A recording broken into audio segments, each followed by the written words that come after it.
And welcome back to the channel. This is the second part of me building the Junkers Ju87 G1/G2 Stuka from Border Model in 1/35 scale. And we are going to focus on bodybuilding, which means fuselage, wings, horizontal stabilizer, vertical stabilizer, which is really the rudder at this point because the stabilizer is together with the fuselage, and then landing gear and engine cowling, and finally gun pods. This means this whole video is going to be quite a handful because there are quite a few things that we are going to cover, but it's not that bad. The whole build is quite easy and simple and a lot of great fit all around. But let's not waste any more time and get right into it.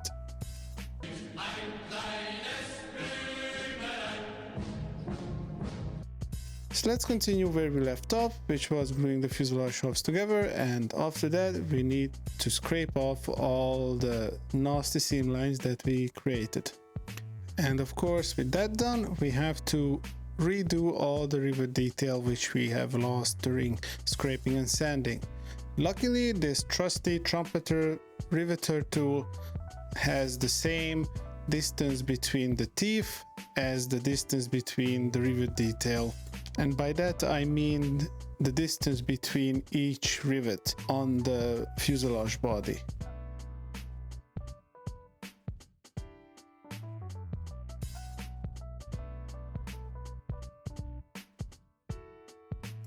After finishing everything on the fuselage for now, let's concentrate on the wings. And again, Border Model fit is exceptionally good. I don't really know what this panel is supposed to be on the wing, but they are there and they need to be glued in.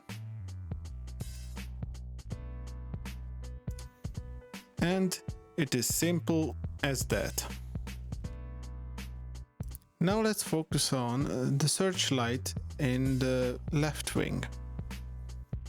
I am not going to glue everything in place, only just the back plate of it, and I will paint separately the light itself. And now let's close these puppies up and see how good the fit is going to be with the wings. And I already know they are again exceptionally good. Just look at that, there is no misalignment, everything is nice and even, so you can't really slide each half of the wing on top of each other, and then you have to make sure that everything sits correctly. No, everything is in place and it's perfect, which I think is quite an important feature when you put these wing halves together and you have panel lines running across from one to the other, and those need to be aligned, especially in such a big scale. Any kind of misalignment is just so prominent because everything is so big, so the problems are going to be big as well.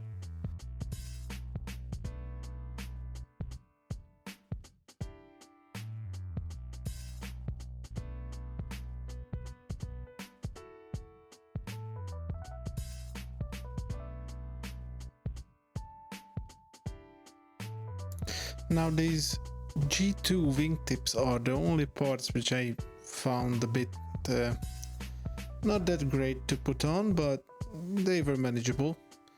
They are quite wibbly wobbly in their place, but what I did is that I just put down the wing on the flat surface, which is of course in this case the table, and I just left it there.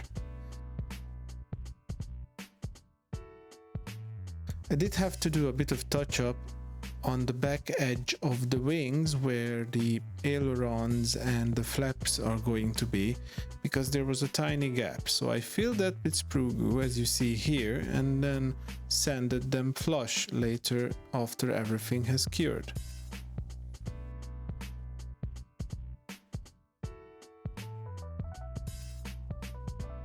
And here I am assembling the wings with the middle section, or the bottom part of the wing root, and I did use some clamps to hold them in place whilst they were curing, just to make sure that nothing falls apart, because at this point these puppies are quite big. So the yeah, so the wingspan of this bird is absolutely massive, and I just had a whale of a time bumping it everywhere whilst I was painting the whole thing, but that comes a bit later.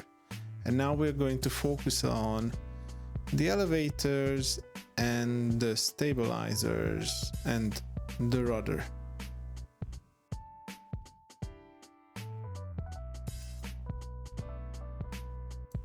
Here as well, the fit is great. There is nothing very out of the ordinary.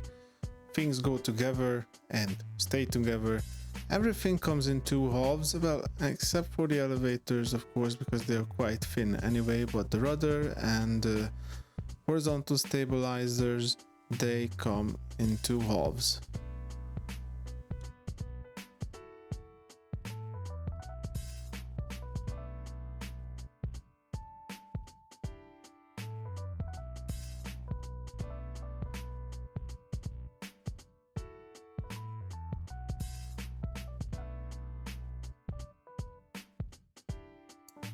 Interestingly, Border Model decided to make the elevators to have two positions you can choose from, but only the elevators, so nothing else. The rudder, the ailerons, the flaps, those have only one position. I don't know what was the thinking process, but certainly it was a missed opportunity from their part.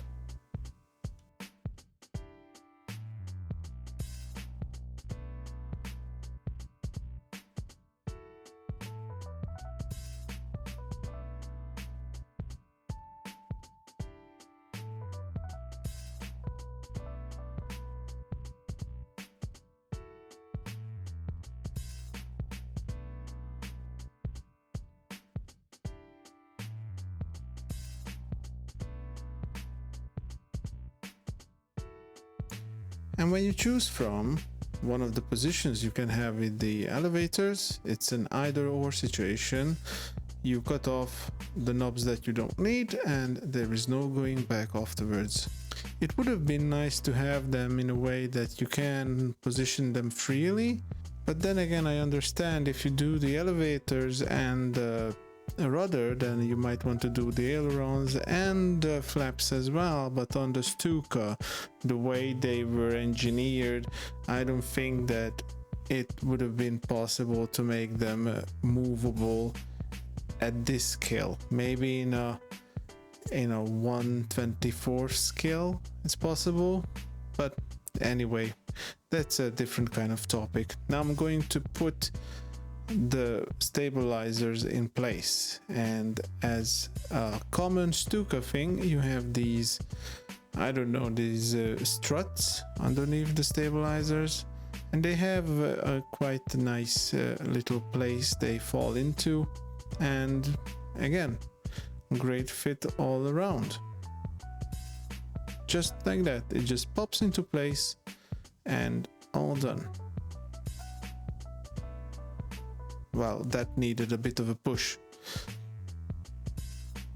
See, and those fall into place as well quite easily. There is the locator hole and it's all looking great. Yep, fantastic. Now we just need some glue.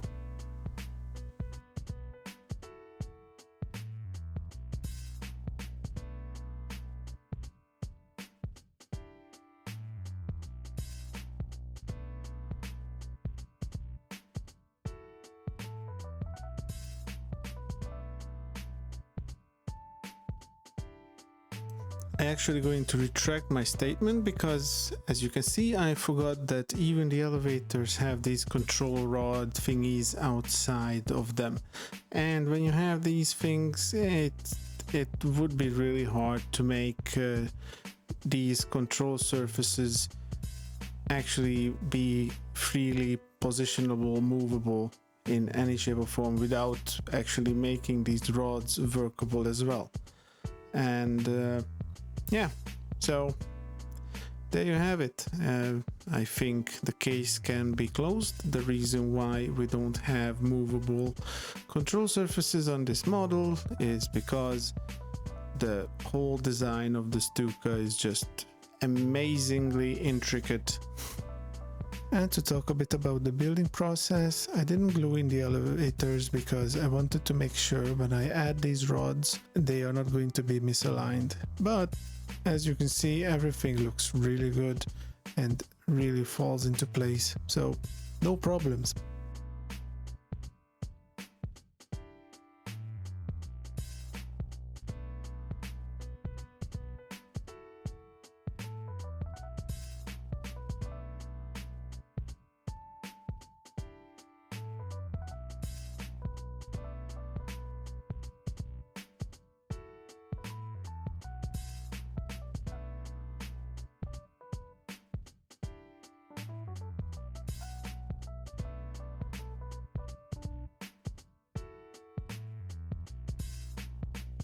Now let's put the rudder into its respectful place. And that was fairly simple as well, just two little knobs which go into these holes. Just add some glue in there and just slide it in. All done.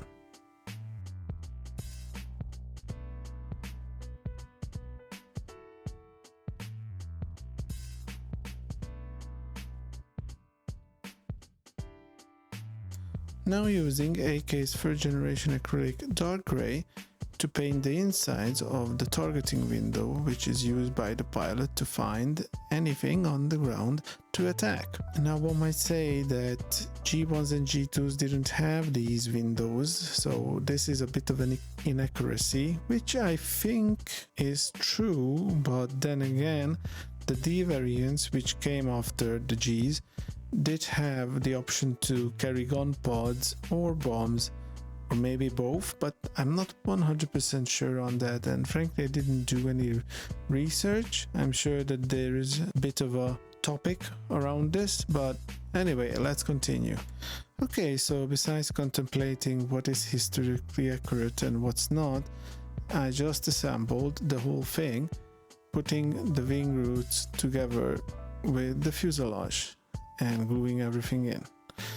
And here, this side, the left side is okay, but on the right side you're going to see, as soon as the guy finishes gluing it, and there it is. Yeah, there is a bit of a gap that we need to fill in with some dissolved putty later on. Luckily it's not a huge one.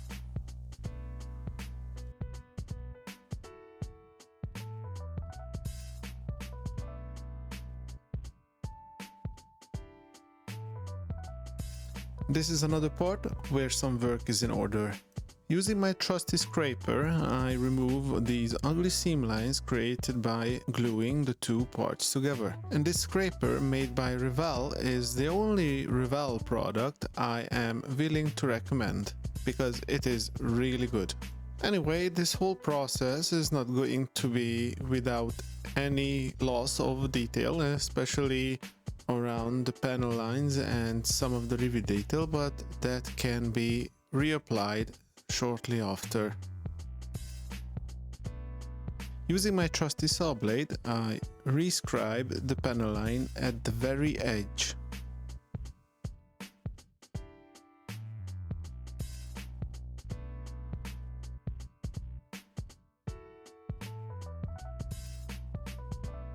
And then using a scriber, I try to rescribe this curvy panel line. And then using a riveter, I reapply the rivet detail.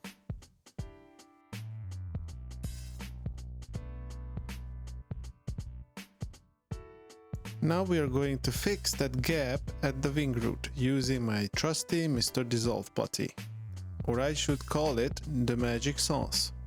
And by using some masking tape, I shield the top surface so the dissolve putty is not going to clog or run into any surface detail.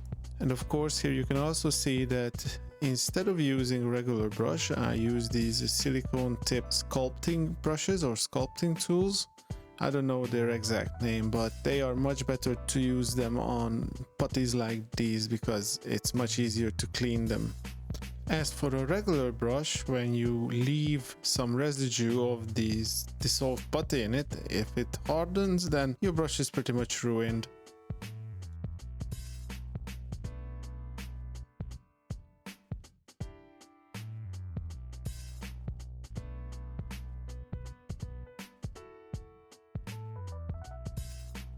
Whilst the putty is drying, let's cement in the engine with the firewall.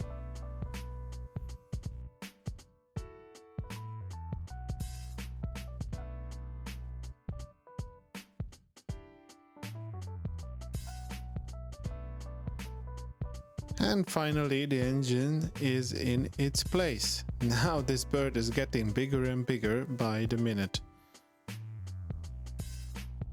And now let's focus on the flaps and the ailerons. As we discussed earlier when we were doing the elevators, there is no alternative positioning of the flaps and the ailerons, only the horizontal one. And of course, all I can say here as well that the fit is good. They align perfectly with those cutouts on the wings and they just fall into place. And here I'm putting in the push rod or control rod. I don't know what to call them. Anyway, they are good as well. So they are not short, they are not long, they are the perfect size and they fit into their place quite easily. There we go.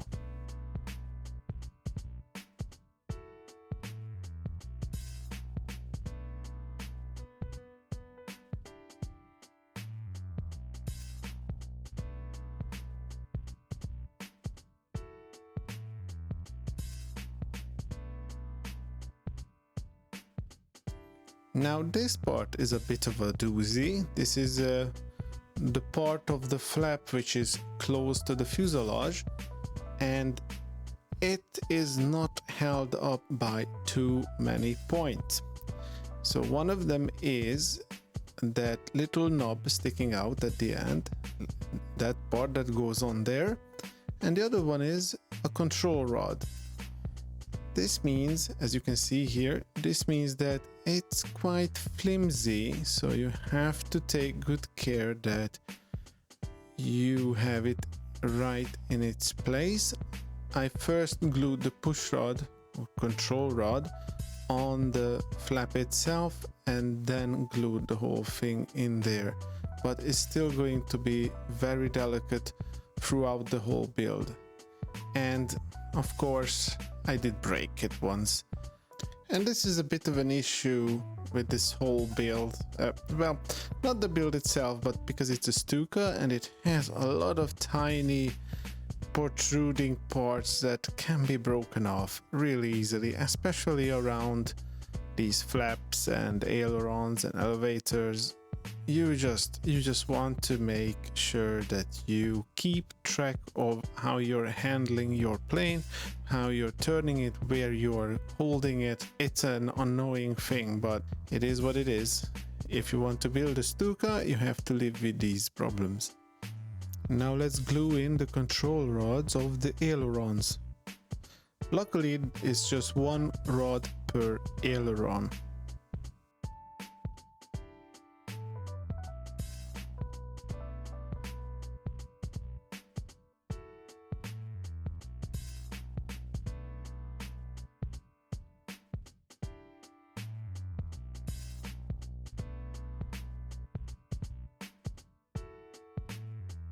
And now let's glue on the counterweights, or counterweights? Yeah, probably they are some kind of weights on the aileron to make them move clearly. But again, as you can see, these are nice and thin and long, perfect to snag them and break them off. Don't ask me how I know.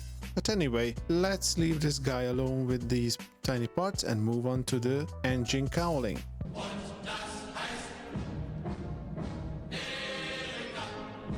Let's talk about one of the positives, which is that it doesn't consist out of too many parts. It's simple and straightforward build.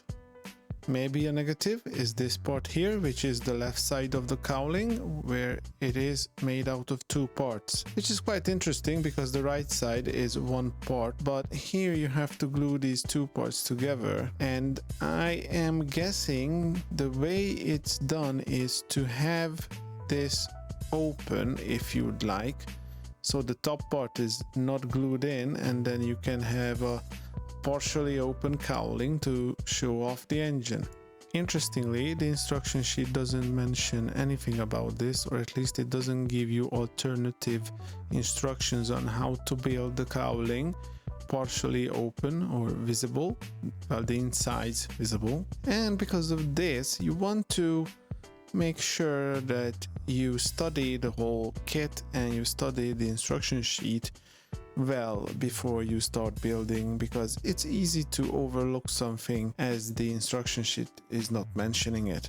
And just to talk about the build process here as well, you can see that the fit is good and everything is aligned. Luckily, the locator pins and holes are good, and tight tolerances help to keep everything in line.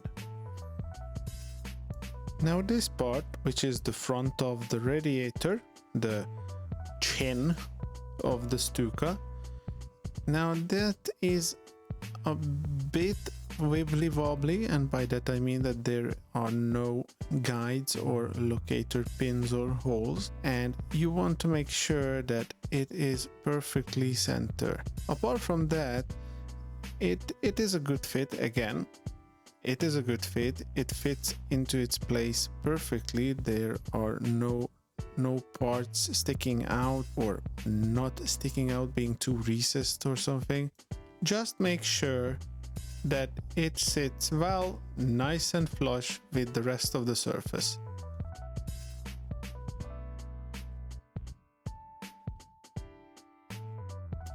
Other than the main body, there is really nothing else to add, just two tiny little details, like one of them this little flap door kind of thingy on this intake, which I don't really know the purpose of, so if you do, please leave it in the comments. Sadly, there is no option to do it open or closed, it's just open. And then we have this part on the bottom of the cowling. Really nothing fancy to say about. And other than this, there are going to be two little PE details next to this on both sides, where you see those tiny little grooves. But let's not do that now. Let's go and do something else, because the cowling is pretty much done.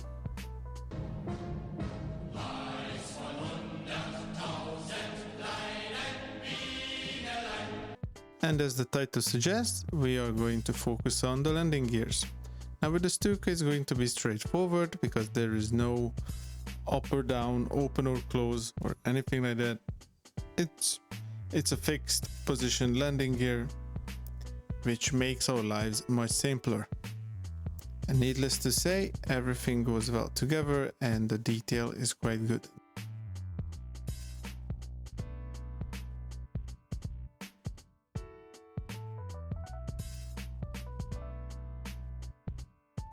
Now here are the tires. They are quite nice as well. They have really good deep grooves. The only thing I would mention here is that there is only one type of tires, well, a set of tires, which is in this resting position when the plane is on the ground resting, and the pressure on the tire makes that bulge. Which, to be fair, in this case is not a huge problem for me, because I can hide that bulge in the cover of the landing gear. The only time this would be a problem in my case if I would want to make the landing gear without any covers, which, by the way, was common. Well, not that common, but there are some images on the internet where you can see the Stuka without any landing gear cover.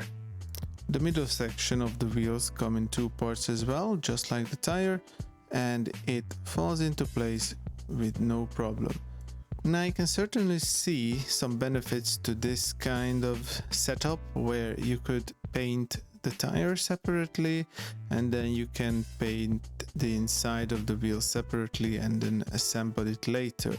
Although in this scale I don't think it's big of a problem doing everything by hand after it is fully assembled, but I would definitely enjoy something like this in a smaller scale, like 1/72. But I can't recall seeing this yet with any of my kits, but I'm sure that there are some out there with this. And now we're going to assemble the whole thing. That goes in the middle. It just snaps in. Like, this is the other thing. Why wouldn't you give us a tire without that bulge? Because you don't have to glue the tire in, but I'm going to, so it's not going to move around, and the bulge will be hidden within the landing gear covers. I am very generous with the cement here just to make sure that the wheel is going to be locked in place very well. And now let's close it up. It's quite simple as well. You have these locator pin marks and you just pop right in there, and then the top falls into place quite easily. You give some extra cement on the inside and then you close it up.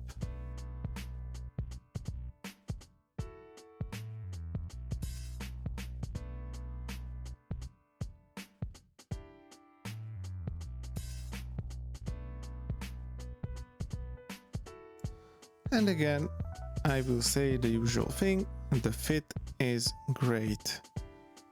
It pops right in, and look at there, there's no problem with the fit. Of course, I'm going to clean up all those little tiny bits there, like on the bottom. But yeah, other than that, the fit is really good. I did saw other modelers in the videos painting the insides of the landing gear, but let's be honest here, guys, nobody is going to look in there because it's like literally impossible to see whether it's painted in the inside or not. So I just didn't care. I think that's just a huge overkill and just wasting time and paint on something that is never going to be visible. But again, if you want to be very thorough and you want to do it, you're more than welcome to. But for me, I just saw when people did it and I was like, nope, I'm fine with it. And with that, let's move on to the big guns.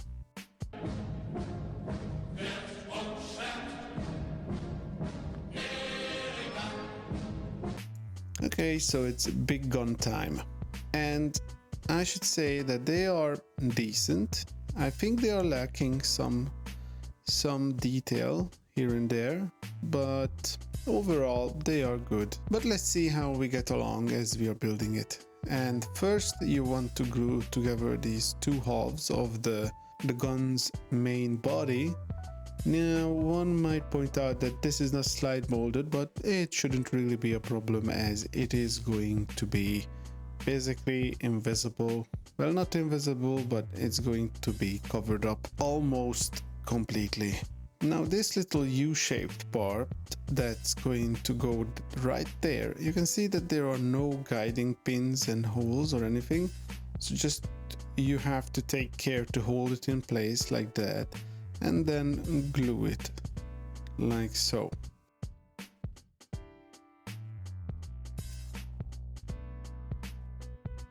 Moving on, let's put on the covers.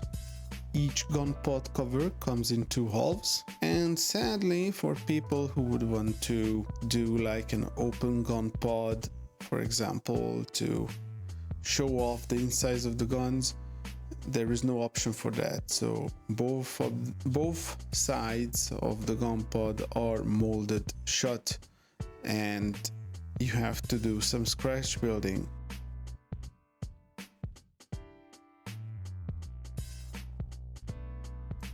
Here as well, I've seen other modelers in their build videos painting the insides as well with the proper colors and whatnot, and I was like looking at how much you could actually see, and let's be honest, when you finish it up you have the magazine holding all the cannon shells, and then on the other side you have the poop chute.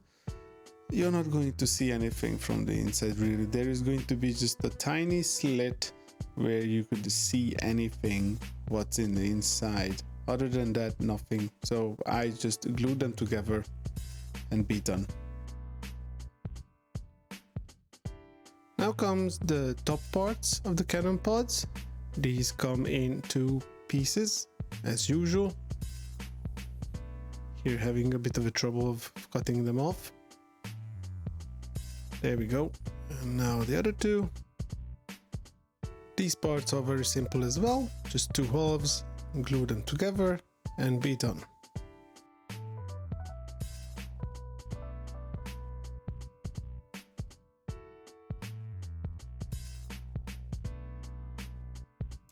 These 2 parts, after glued together, they are going to slide onto the previous part that you saw me glue together. And interestingly, this has quite nice panel lines compared to the gun pod's body itself.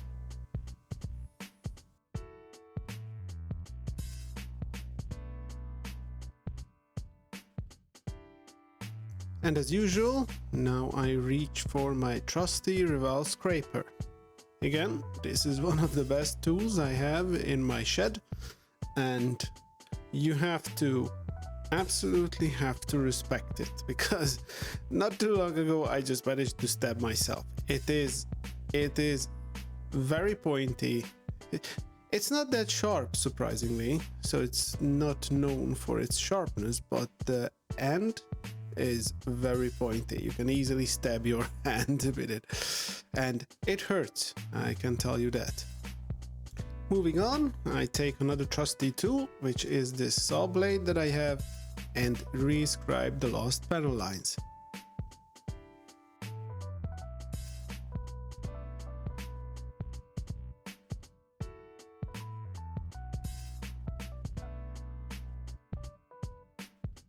Here I am using some sprue glue to cover up some nasty gaps. Here I should mention that I do recommend one type of plastic for sprue glue making, and that's Games Workshop Warhammer sprues. And the reason why I'm really recommending them, because you can see that the plastic color is so different. It's so much darker than anything else you can find in this hobby, that it really stands out quite well. When you're sanding it, you have a good feel when you are reaching the actual plastic underneath, and I quite like that. But anyway, moving on, we are gluing together the top halves. As I said before, one slots into the other, as you can see here, and the fit is really good. There are no gaps whatsoever.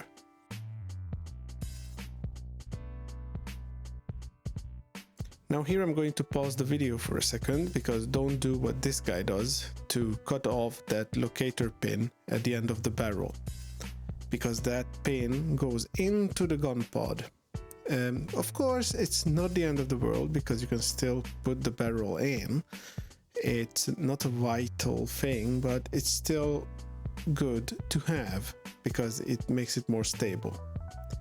Anyway, you will see on the next cut that on the second barrel I'm not going to cut that off, and that's how you should do. I wasn't paying attention, things happen, but anyway, let's move on with the video.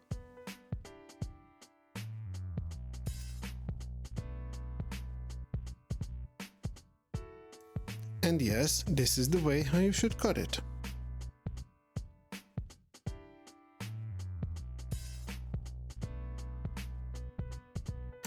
Now we are going to glue the bottom and top parts together, and oops, almost finagled that, and yeah, it fits in there.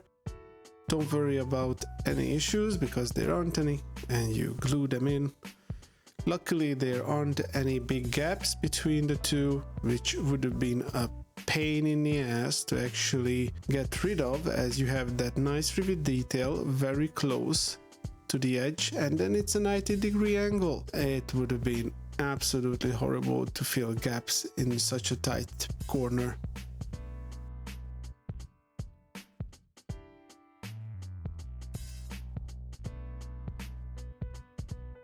And now we're gluing in place the parts which actually connect to the wing, the underside of the wing. Here make sure that the struts that you glue on like that are not mixed up, and both parts are either for the left wing or the right wing, because yes, the gun pods are, how should I say, universal, so they are not like separate in terms of either they are on the left or the right, but these struts are. So make sure that you're not mixing them up, because then you're probably going to have a bad time. But moving on, there are 2 PE sheets per gun between those struts and wing, well, the surface of the wing. And now what I'm doing is that I am gluing those PE sheets onto the gun pods. Now in hindsight, I would say it might be better to glue those PE sheets onto the wing itself instead what I'm doing here. And the reason behind it is that painting the surface of those, like the underside, is going to be a bit of a pain in the bum. But it's not that it's not doable, but it's just, I think you're going to be better off gluing these directly onto the wing and then inserting the guns when they are ready.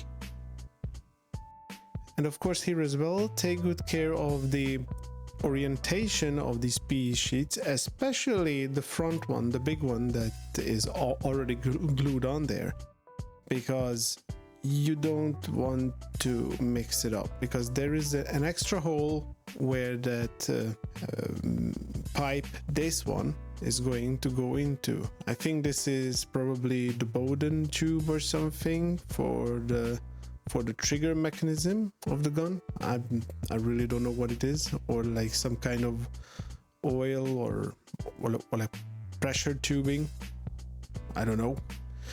And yeah, that needs to go into that hole, so make sure that you are not mixing them up as well.